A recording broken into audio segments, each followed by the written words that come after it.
ونصلی علی رسولہ الکریم اما بعد فاعوذ باللہ من الشیطان الرجیم بسم اللہ الرحمن الرحیم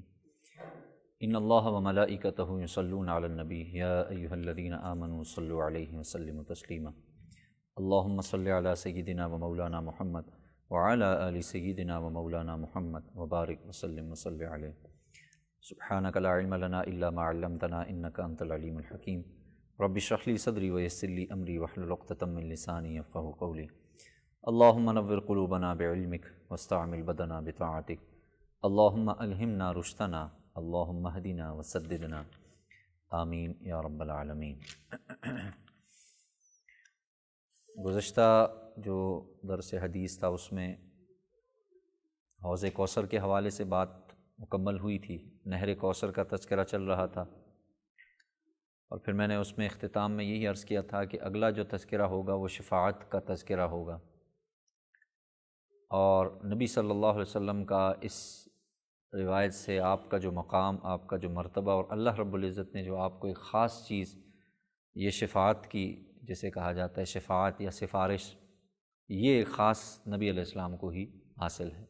جب روایت آئے گی انشاءاللہ اس میں بات مزید واضح ہو جائے گی۔ ایک طویل روایت ہے، ایک لمبی روایت ہے۔ حضرت انس رضی اللہ عنہ سے روایت ہے، نبی علیہ السلام نے ارشاد فرمایا، قیامت کے دن میدان حشر میں مومنین کو حساب کتاب سے روک دیا جائے گا، یہاں تک کہ وہ لوگ اس کی وجہ سے سخت فکر مند اور غمگین ہوں گے۔ پھر وہ آپس میں تذکرہ کریں گے کہ کاش ہمیں کوئی ایسا شخص مل جائے جو ہمارے رب سے ہماری شفاعت کرتا، یعنی ہماری سفارش کرے اور ہمیں اس سختی اور پریشانی سے چھٹکارا دلاتا۔ پھر کچھ لوگ سب کی نمائندگی کرتے ہوئے حضرت آدم علیہ السلام کے پاس آئیں گے اور ان سے کہیں گے کہ آپ آدم ہیں اور تمام لوگوں کے باپ ہیں، آپ کو اللہ تعالیٰ نے اپنے ہاتھ سے یعنی اپنی قدرت کاملہ سے پیدا کیا، آپ کو جنت کی سکونت عطا فرمائی، اپنے فرشتوں سے کہا آپ کو سجدہ کریں اور آپ کو ہر چیز کے نام سکھائے، براہ کرم آپ اپنے پروردگار سے ہماری سفارش کر دیجئے کہ وہ ہم کو اس پریشان کن جگہ سے نکال کر راحت اور اطمینان بخشے۔ حضرت آدم علیہ السلام یہ سن کر کہیں گے میں اس مرتبے کا نہیں ہوں، یعنی یہ مرتبہ یا یہ جو درجہ ہے میں اس درجے کا آدمی نہیں ہوں، اور میں اللہ سے اتنی بڑی سفارش کروں۔ پھر حضرت آدم علیہ السلام اپنی لغزش کا ذکر کریں گے، جو ان سے ایک خطا ہے، جو انہوں نے جو گیہوں کا درخت کھانے کی صورت میں ہوئی تھی، جب کہ ان کو اس درخت کے قریب جانے سے منع کر دیا گیا تھا۔ اس کے بعد وہ کہیں گے تم لوگوں کو نوح علیہ السلام کے پاس جانا چاہیے،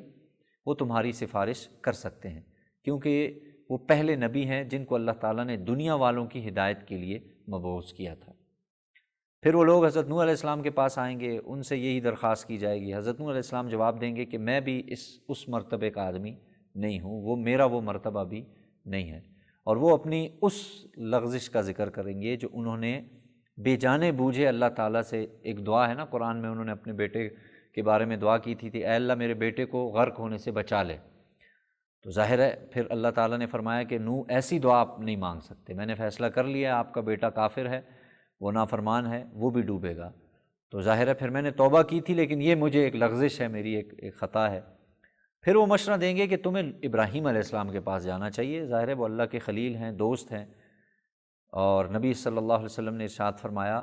یہ اس حدیث کے آگے کہ یہ وہ لوگ سن کر حضرت ابراہیم کو ڈھونڈیں گے اور ان کے پاس آئیں گے اور ان سے وہی درخواست کریں گے۔ حضرت ابراہیم علیہ السلام جواب دیں گے کہ میں بھی اس مرتبے کا آدمی نہیں، میں اس مرتبے کا نہیں ہوں، اور وہ دنیا میں 3 مرتبہ اپنے جھوٹ بولنے کا ذکر کریں گے۔ وہ جو توریہ ہے، جسے توریہ کہا جاتا ہے، جس کا جو جائز ہے، جیسے ابراہیم علیہ السلام کی قوم نے کہا تھا نا کہ میلے میں چلیں ہمارے ساتھ، ساری قوم بت پرست تھی، حضرت ابراہیم نے کہا انی سقیم، قرآن کے الفاظ ہیں میں بیمار ہوں، تو قرآن نے ذکر کیا ہے، حالانکہ ان سے یہ مقصود نہیں تھا کہ میں، ظاہرہ زندگی میں ہر انسان کبھی نہ کوئی مسئلہ تو ہر ایک میں ہوتا ہے، تو حضرت ابراہیم نے جھوٹ نہیں بولا، لیکن یہاں ذکر کیا کہ بھائی مجھ سے وہ میں نے بولا ہے، لہٰذا میں نہیں آ سکتا۔ ایسے ہی 2 مقام اور تھے جہاں ان سے یہ یعنی انہوں نے یہ کیا ہے، تو وہ کہیں گے بھئی میں تو ایسا نہیں ہوں، میں مشورہ دیتا ہوں موسیٰ کے پاس جاؤ، ظاہر ہے وہ اللہ کے ایک خاص، اللہ نے انہیں بھی ایک مقام دیا ہے، اللہ نے بات کرنے کا جو ہم کلامی جسے نصیب کی ہے وہ موسیٰ ہے، اس کے پاس جاؤ، اور کمال قرب اللہ نے انہیں عطا کیا ہے، تو نبی علیہ الصلوۃ والسلام نے فرمایا کہ وہ لوگ یہ سن کر حضرت موسیٰ کے پاس جائیں گے، ان سے سفارش کریں گے۔ حضرت موسیٰ ان کو جواب دیں گے کہ میں بھی اس مرتبے کا آدمی نہیں ہوں، اور اس وقت حضرت موسیٰ علیہ السلام وہ جو ان سے قتل ہوا تھا قبطی کا، اس کا ذکر کریں گے، جس کو حالانکہ وہ قتل کی نیت نہیں تھی، ایک مکہ مارا اور وہ مر گیا، تو وہ کہیں گے کہ میں تو ظاہر ہے مجھ سے یہ ایک لغزش ہوئی ہے، لہٰذا میں نہیں۔ پھر وہ مشورہ دیں گے عیسیٰ کے پاس جاؤ، عیسیٰ علیہ الصلوۃ والسلام جو اللہ کے بندے ہیں، اللہ کے رسول ہیں، اور ان کو روح اللہ بھی کہا جاتا ہے۔ دنیا میں اللہ کا ایک بہت بڑا معجزہ ہے کہ اللہ نے بغیر باپ کے پیدا فرمایا۔ نبی علیہ السلام فرماتے ہیں کہ یہ سن کر لوگ عیسیٰ علیہ السلام کے پاس آئیں گے اور ان سے پھر یہی بات کریں گے۔ عیسیٰ علیہ السلام جواب دیں گے کہ میں بھی اس مرتبے کا آدمی نہیں ہوں، البتہ تم لوگ محمد صلی اللہ علیہ وسلم کے پاس جاؤ جو اللہ کے ایسے بندے ہیں جن کے اگلے پچھلے سارے گناہ اللہ تعالیٰ نے بخش دیے ہیں، یقیناً وہی تم لوگوں کی سفارش یا شفاعت کریں گے۔ نبی علیہ السلام نے ارشاد فرمایا تب لوگ وہ درخواست لے کر میرے پاس آئیں گے اور میں ان کی شفاعت کے لیے تیار ہو جاؤں گا، اپنے رب کی بارگاہ میں پیش ہونے کی اجازت طلب کروں گا، اللہ تعالیٰ مجھے اپنی بارگاہ میں پیشی کی ہونے کی اجازت مرحمت فرمائیں گے۔ میں جب اس کے حضور میں پہنچ کر اس کو دیکھوں گا اللہ تعالیٰ کو، تو میں سجدے میں گر جاؤں گا، اور اللہ تعالیٰ جتنا عرصہ مناسب سمجھے گا اتنے عرصے کے لیے مجھے سجدے میں پڑا رہنے دے گے۔ پھر اللہ تعالیٰ فرمائیں گے محمد سر اٹھاؤ اور کہو تمہاری بات سنی جائے گی، تم جو سفارش کرو گے قبول کی جائے گی، تمہاری یعنی کرو شفاعت کرو، اور جو چاہتے ہو تم مانگو تمہاری وہ بات پوری کی جائے گی۔ نبی صلی اللہ علیہ وسلم نے ارشاد فرمایا یہ سن کر میں اپنا سر اٹھاؤں گا، سب سے پہلے اللہ کی تعریف بیان کروں گا اور جو وہی کلمات بولوں گا کہ جو اللہ نے مجھے سکھائے ہوں گے، پھر میں شفاعت کروں گا اور میرے لیے شفاعت کی ایک حد مقرر کر دی جائے گی، اس کے بعد میں دربار رب العزت سے باہر آؤں گا اور اس متعینہ جماعت کو دوزخ سے نکلوا کر جنت میں داخل کراؤں گا۔ پھر میں دوسری بار اللہ کے سامنے حاضر ہوں گا، پھر اجازت طلب کروں گا، پھر مجھے اس کی بارگاہ میں حاضر ہونے کی اجازت عطا کی جائے گی، پھر میں اللہ تعالیٰ کے سامنے جب اللہ کو دیکھوں گا فوراً سجدے میں گر جاؤں گا،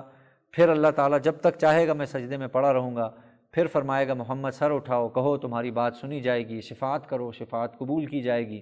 مانگو تمہیں جو مانگو گے دیا جائے گا۔ نبی صلی اللہ علیہ وسلم نے فرمایا میں پھر اپنا سر اٹھاؤں گا اللہ کی ان کلمات کے ساتھ جو اللہ نے مجھے سکھایا ہے، اللہ کی تعریف کروں گا، اور پھر اس کے بعد بھی میری ایک سفارش کی ایک حد ہوگی کہ اتنے لوگوں کو نکال کے تم کہاں لے جاؤ، جہنم سے جنت میں لے جاؤ۔ پھر میں تیسری بار دربار رب العزت پر حاضر ہو کر اس کی خدمت میں پیش ہونے کی اجازت طلب کروں گا،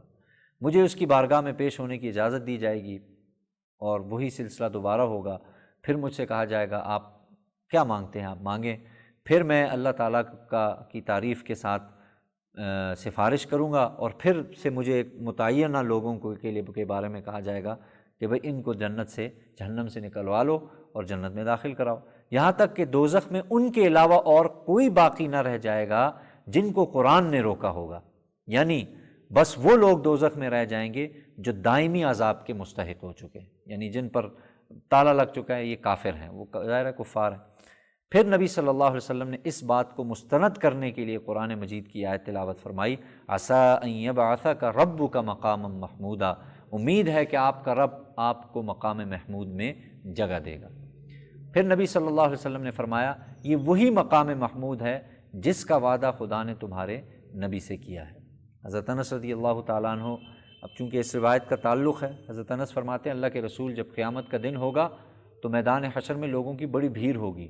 لوگ ایک دوسرے میں گھسے ہوئے ہوں گے، پھر وہ آدم علیہ السلام کے پاس، اور پوری تفصیل آدم علیہ السلام، ابراہیم علیہ السلام، نوح علیہ السلام، موسیٰ علیہ السلام، عیسیٰ علیہ السلام، یہاں تک کہ لوگ میرے پاس آئیں گے اور میں کہوں گا ہاں یہ مقام اللہ نے مجھے دیا ہے سفارش کا، اور پھر سے وہی ترتیب روایت میں آتی ہے، چونکہ اس میں ایک زائد ہے اس لیے میں وہ اس کی طرف آؤں گا، اور پھر اللہ تعالیٰ کے سامنے میں سجدے میں جاؤں گا، سر اٹھاؤں گا، اللہ تعالیٰ مجھے اجازت دیں گے، اور پھر اگلی بات جاؤ، اللہ تعالیٰ مجھے فرمائیں گے، حکم دیں گے جاؤ ہر اس شخص کو جہنم سے نکال لو جس کے دل میں جو کے برابر ایمان ہے۔ میں جاؤں گا پروردگار کے حکم کے مطابق عمل کروں گا، جس کے دل میں جو کا جو دانہ ہے اتنا بھی ایمان ہے، پھر اس کے بعد دوبارہ اللہ مجھے ایک اور موقع دیں گے، وہی ساری ترتیب ہوگی، اور پھر مجھ سے کہا جائے گا جاؤ ہر اس شخص کو دوزخ سے نکال لو جس کے دل میں ذرہ یا رائی کے برابر ایمان ہے۔ بس میں جاؤں گا اور اللہ تعالیٰ کے حکم کے اس کے بعد دوبارہ سے وہی ترتیب ہوگی اور اللہ کی طرف سے دوبارہ ایک اجازت دی جائے گی، ہر اس شخص کو دوزخ سے نکال لو جس کے دل میں رائی کے دانے کی مقدار سے کم تر، وہاں تو رائی کا دانہ تھا، اس سے بھی کم جتنا ایمان کا کہا جائے اس کو لے آؤ، میں جاؤں گا اللہ کے حکم سے اس کو بھی نکال لوں گا۔ اس کے بعد آخری یا چوتھی مرتبہ مجھے کہا جائے گا کہ دوبارہ سے میں اللہ کی وہی ترتیب حمد و ثنا سجدے میں، پھر اللہ تعالیٰ اجازت دیں گے سر اٹھانے کی، میں سر اٹھاؤں گا، پھر اللہ کی تعریف ہوگی، پھر اس کے بعد مجھے اللہ تعالیٰ فرمائیں گے کہ جائیں آپ کو اس شخص کی بھی سفارش کا ہم نے حق دے دیا ہے جس نے زندگی میں ایک مرتبہ لا الہ الا اللہ کہا۔ پروردگار فرمائے گا نہیں مجھے اس شخص کی بھی اللہ کے رسول پوچھیں گے، اجازت چاہیں گے کہ بھئی آپ مجھے اجازت دیں، جس نے ایک دفعہ لا الہ الا اللہ کہا ہے میں اسے جہنم سے نکالنا چاہتا ہوں۔ آگے اللہ تعالیٰ نہیں، اس کا تم سے کوئی تعلق نہیں ہے، بلکہ اپنی عزت اور جلال اور اپنی ذاتی اور صفاتی عظمت اور بڑائی کی قسم اس شخص کو میں خود دوزخ سے نکالوں گا جس نے لا الہ الا اللہ کہا ہوگا۔ یعنی نکلے گا وہ بھی، لیکن نبی صلی اللہ علیہ وسلم کو فرمایا گیا آپ اس حد تک آپ کو اتنی حد دی ہے کہ رائی سے کم بھی ایمان ہے اسے بھی لے جائیں۔ اگلا جو مرحلہ ہے جو اللہ تعالیٰ خود نکالیں گے جہنم سے، وہ لوگ ہوں گے جنہوں نے ایک دفعہ زندگی میں کیا کہا ہو، لا الہ الا اللہ کہا ہو۔ بخاری مسلم کی یہ روایت ہے، اور ظاہر ہے سب سے زیادہ ایک تو ایمان ہے نا، وہ تو ظاہر ہے ایک الگ چیز ہے۔ ایک یہ ہے کہ لا الہ الا اللہ کہا زندگی میں کبھی ایک آدھ دفعہ کہہ دیا، اور کبھی دل میں خیال آ گیا کہ چلو یار لا الہ الا اللہ میں بھی ایمان لاؤں، یا ایسا شخص تھا جو یعنی کفر کی حالت میں مرا، کفر سے مراد ایمان کی حالت میں نہیں مرا، وہ بھی اس سے یہ اللہ ہی بہتر جانتا ہے اس وقت میں وہ کون لوگ ہوں گے، لیکن ظاہر ہے محدثین فرماتے ہیں کہ عین ممکن ہے وہ لوگ بھی ہوں کہ جو ساری زندگی ایمان پر تھے، جہنم میں جانے کے بعد جلنے کے بعد اس کے بعد شاید ان لوگوں کو بھی اللہ تعالیٰ لا الہ الا اللہ کہا ہوگا، وہ بھی شاید نکل آئیں۔ لیکن ایک بات یہاں ذہن میں رکھ لیں کہ ساری ترتیب ہوگی، جہنم سے بھی نکالا جائے گا، سب کچھ ہوگا، لیکن جہنم کی آگ یا جہنم کے عذاب کو ایک سیکنڈ کے آپ کروڑوں حصے کریں اتنا بھی آدمی برداشت نہیں کر سکتا۔ ایک سیکنڈ یہ ذہن سے نکال دے آدمی، ظاہر ہے لوگوں شیطان ہے ڈال دیتا ہے، خیر یار ایک نہ ایک دن تو ہم جنت میں جائیں گے، اس نیت سے اگر کوئی آدمی گناہ پر جری ہوتا ہے تو وہ ذہن میں رکھ لے کہ وہ برداشت نہیں کر سکے گا، کیونکہ وہیں اللہ تعالیٰ بار بار قرآن میں فرماتے ہیں کہ جہنم کا عذاب بہت سخت ہے، وہاں نہ زندگی ہوگی نہ موت ہوگی، وہاں صرف عذاب ہوگا، اور ایک سیکنڈ کے لیے بھی اگر وہ عذاب آ گیا نا تو وہ برداشت نہیں ہے، تو پھر پتہ نہیں کتنے سال یہ لگیں گے یہ ساری ترتیب میں۔ تو اس لیے یہ ایک طویل روایت تھی، وہ تلاوت ہو گئی، اس کو ہم نے ترجمہ کر لیا۔ انشاءاللہ آئندہ پھر نبی صلی اللہ علیہ وسلم کی شفقت امت پر مہربانی انشاءاللہ وہ آئندہ ہفتے ذکر کریں گے۔ اللہ تعالیٰ سے دعا ہے اللہ تعالیٰ نبی علیہ الصلوۃ والسلام کی کامل شفاعت ہمیں نصیب فرمائے۔